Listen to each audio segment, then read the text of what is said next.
شیلا صاحبہ تین بہنیں ملنا چاہتی تھی اپنے بھائی عمران خان سے، ایک بہن کو اجازت دی گئی۔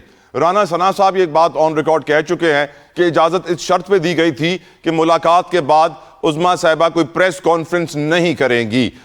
کیا آپ کو لگتا ہے ایک پولیٹیکل لیڈر، ایک ایکس پرائم منسٹر جس سے 28 دن کے بعد اس کی فیملی مل رہی ہو اور ملنے کے بعد وہ عوام کو بتائیں بھی نہ پریس کانفرنس کے ذریعے کہ کیا حالات تھے، کیا کہا انہوں نے؟ بتایا گیا کہ مینٹل ٹارچر کے الزامات لگائے گئے عمران خان کی طرف سے کہ مجھے مینٹلی ٹارچر کیا جا رہا ہے۔ آپ کی رائے اس کے اوپر، کیا تینوں بہنوں کو ملنے دینا چاہیے تھا شیلا صاحبہ، اور کسی پولیٹیکل لیڈر کو اس طرح اسیری میں ڈال کے اس کا بیان بھی باہر نہ آنے دیا جائے؟ کیا یہ صحیح لاہ عمل ہے حکومت کا شیلا صاحبہ؟ دیکھیں، اس کے کافی پہلو ہیں۔ منگل اور جمعرات 2 دن جیل مینول کے اکارڈنگ ایسے ہیں کہ جن میں آپ ملتے ہیں۔ کل منگل تھا، اس میں فیملی کا دن ہے، اور جمعرات جس میں آپ کے لائرز کا دن ہے۔ تو میں نے ہمیشہ جب بھی پروگرام کیا ہے، آپ کوئی بھی میرا پروگرام اٹھا کے دیکھیں، ہم نے یہی بات کی ہے کہ اور زیادہ سے زیادہ 5 لوگ تو مل ہی سکتے ہیں، اور اس میں نے یہی کہا ہے کہ جیل مینول کے اکارڈنگ ان کو جو سہولتیں ملنی چاہیے وہ دینی چاہیے۔ اب رہی بات کہ جو ہمارے پاس خبر آتی ہے تو وہ یہی آتی ہے کہ ان کا صحت اچھی ہے۔ خود ان کی بہن صاحبہ نے بھی یہی کہا ہے کہ صحت اچھی ہے۔ اب جہاں تک بات ہے تو یہ بات تو ہے نا کہ انہیں 14 سال کی سزا ہوئی بھی ہے، اور جو 2 دن ہیں اسی میں ہی لوگ جا سکتے ہیں، اس کے علاوہ تو نہیں۔ اب ان 2 دن میں نہیں روکنا چاہیے تھا حکومت کو۔ اور جہاں تک بات ہے کہ باہر آ کر جیل کے پریمیسز میں جو ہے وہ کوئی سیاسی بات نہیں ہونی چاہیے۔ یہ اظہر صدیق صاحب بیٹھے ہیں میرے ساتھ، رات ایک وکیل صاحب تھے تو انہوں نے کہا 265 بھی الاؤ نہیں کرتا کہ ایک کنوکٹڈ سیاسی قیدی کوئی بات کرے۔ اور پھر اب اس میں کنوکٹڈ کی بھی بات تھی یا نہیں ہے مجھے یاد نہیں رہا، لیکن انہوں نے کہا کہ جیل کی پریمیسز میں کوئی آ کے اس طرح سے سیاسی بات اندر قیدی کی باہر نہیں لا سکتا، اور اس میں انہوں نے آرٹیکل 265 کا حوالہ دیا۔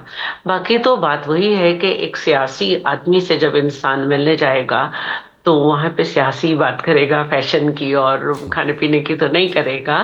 تو باہر آ کے وہ کرے گا تو ٹھیک ہے، پریمیسز کے باہر، پریمیسز سے ہٹ کے وہ بتا سکتی ہیں کہ انہوں نے کیا کہا کیا نہیں۔ اور رہی بات کہ یہی ہے کہ ایک بات تھوڑی سی ایک مجھے تھوڑی سی بات کرنی ہے۔ میں نے پہلے سیگمنٹ میں ہی کہا تھا کہ یہ ٹاپک بہت بڑا ہے، اور اس کو ہم ایک اس کا ٹاپک بھی اگر بات کریں تو بہت چاہیے۔ میں تو بس اتنا جانتی ہوں کہ شاید میں اس وقت ڈپٹی اسپیکر نہیں تھی تو اور ایک عام شہری تھی، تو میرے بچوں کا مقدمہ اس وقت کے طاقتور لوگوں نے چلنے نہیں دیا کیونکہ وہ سول نیگلیجنس ان کی ذمہ داری تھی۔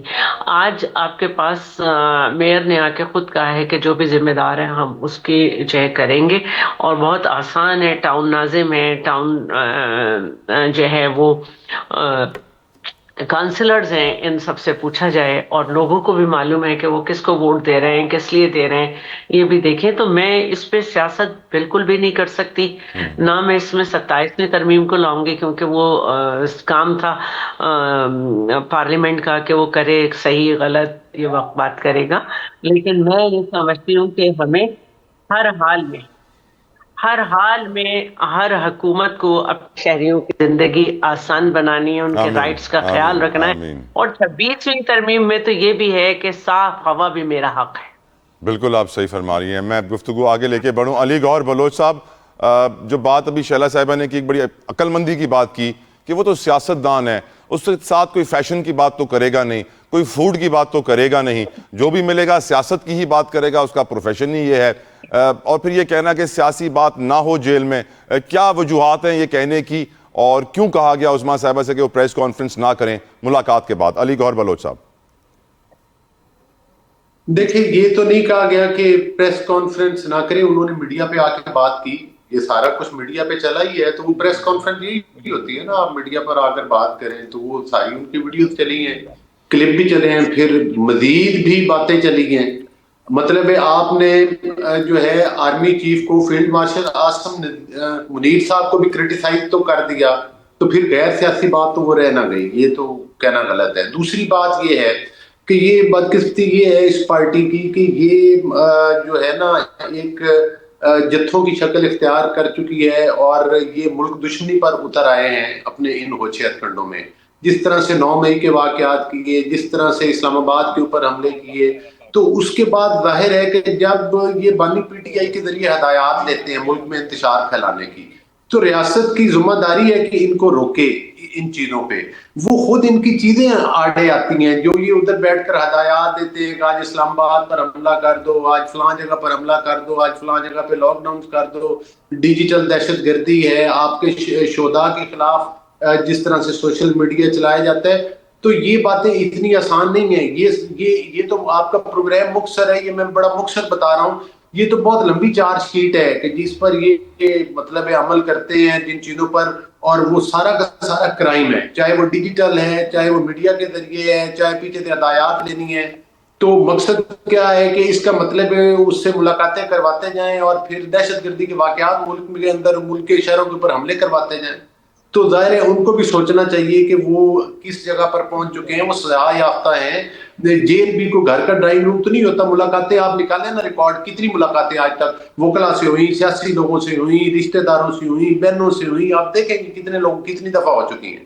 لیکن اگر آپ اپنی روش سے باز ہی نہیں آ رہے، آپ ان چیزوں کو کنٹرول ہی نہیں کر رہے، تو پھر ظاہر ہے کہ حکومت نے روکنے کے لیے، ریاست نے روکنے کے لیے کچھ نہ کچھ تو وہ کرے گی نا.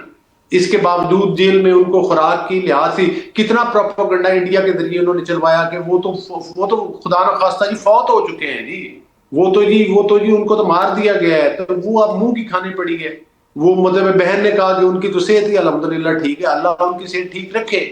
مقصد یہ ہے کہ یہ کس قسم کا فوراً انڈیا کے چینل پر پہنچے ہیں اس مقصد کے لیے.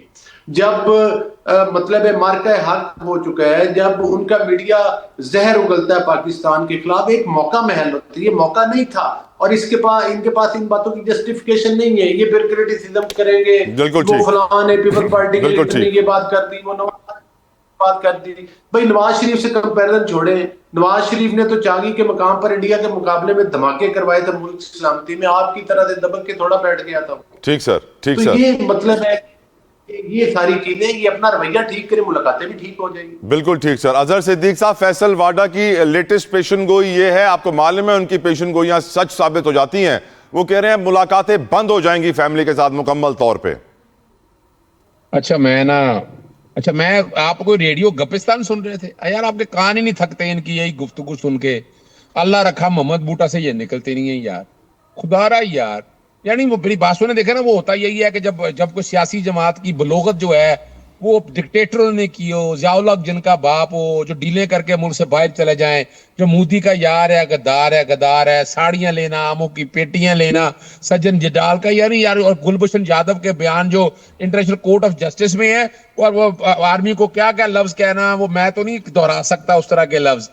آپ نے بڑا سیدھا سا سوال پوچھا تھا اور اس کا بڑا سیدھا سا جواب ہے، بڑا سیدھا سا. زبان پہ قفل رکھے ہیں، سوالوں پر پہرے ہیں.